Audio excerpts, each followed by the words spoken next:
So as I was looking into this, I was saying, okay, well, what's going on? What could this be in the chemtrails?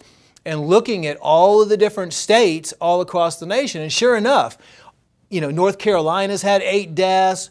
There's a chronic respiratory infection going on all across the United States, coughing, heart attacks that are happening. I started piecing it all back to a few different organisms that they've found and tested. An organization up in British Columbia in Canada tested and found 3 microorganisms, Pseudomonas, some mold, and another strange organism. And I'm linking that to all these problems that we're having because ethylene dibromide they're finding in the chemtrails as well, and that is a banned pesticide that causes severe respiratory and immune system dysfunction. Also, I found that the organisms identified in the chemtrails actually cause endocarditis, swelling around the heart, as well as heart attacks. And I've got reports showing individuals that came down with this respiratory illness and died within 2 days.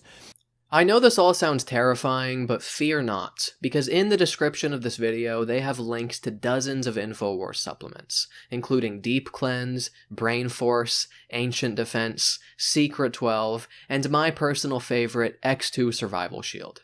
Just make sure to take your Super Male Vitality as well, and you should be fine. By the way, I wonder if there's anyone out there who takes all of these supplements. You think Alex Jones spends 30 minutes each morning taking every single one of these? He's like, fuck, I can't remember if I took my Living Defense or Ancient Defense already. Oopsie, accidentally took some Super Female Vitality today, and he grows a pair of tits or something. Alright, so this guy cites some chemicals and microorganisms that have allegedly been detected in chemtrails. Naturally, I was thrilled to read about their sampling methodology, but I was unable to find the unspecified group in British Columbia that he claims tested the chemtrails. And that's a shame, because I'm sure it would have been the most rigorous study in human history. I did, however, manage to find an article on Geoengineering Watch that mentioned ethylene dibromide in chemtrails. As they write, quote, according to a report published August 28, 2006 in the Idaho Observer, recent lab reports found the following in samples of chemtrail fallout. Bacteria, including anthrax and pneumonia, 9 chemicals, including acetylcholine chloride, 26 heavy metals, including arsenic, lead, barium, mercury, and uranium, 4 molds and fungi, 7 viruses, 2 cancers, 2 vaccines, and 2 sedatives, end quote. Jesus Christ, is there anything they didn't find in the chemtrails? They also found a small Hispanic man shrunk down to the size of a marble. I was obviously skeptical about these claims, so I tried to track down the original report in the Idaho Observer, and I was unable to find it. All I see are people repeating this assertion online, but I see no links to the original report anywhere. I even searched through the old Idaho Observer website, and I couldn't find any articles on chemtrails published on the date that people are referencing. Maybe that's just because the Men in Black forced them to take it down because it was so devastatingly revealing. A close look at the language here makes clear that whatever they're referencing, it's not a scientific publication. Frankly, it reads to me like an outright fabrication, and here's the red flag. They write that in samples of chemtrail fallout, they detected 2 cancers. How do you even detect cancer in isolation? That makes no sense. Cancer is basically runaway cell replication within an organism. It's not like cancer is this thing that floats around and that you inhale and that spreads from person to person. To say that we detected cancers in chemtrail samples is a nonsensical statement, unless they're literally dropping out of the sky people who have cancer. Now that's what I call a fucking chemtrail right there. Rupert, you're up next. What's that, young man? That's my old man falling out of an airplane impression. Hope you liked it.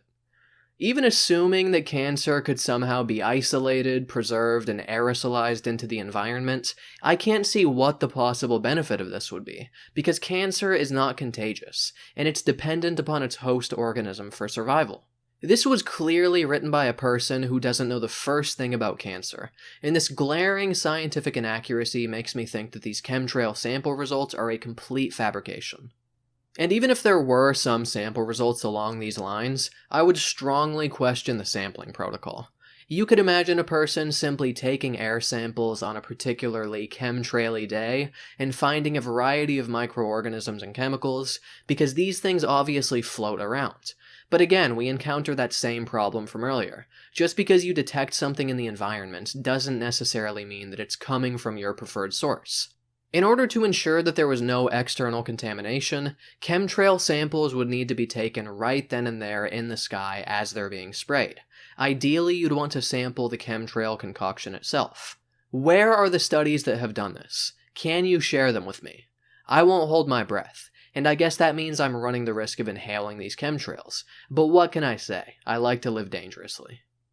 I'm on Patreon. There's a link in the description if you'd like to support my content. I would really appreciate it. There's also social media links in there if you want to follow me there. I'm trying to build up some of those followings. I would really appreciate it. Make sure to subscribe for more videos if you haven't already. Hit the bell, hit the like button, post a fucking comment. All that fun stuff that's standard on YouTube. You know the fucking drill. Thanks for watching. Hope you enjoyed this.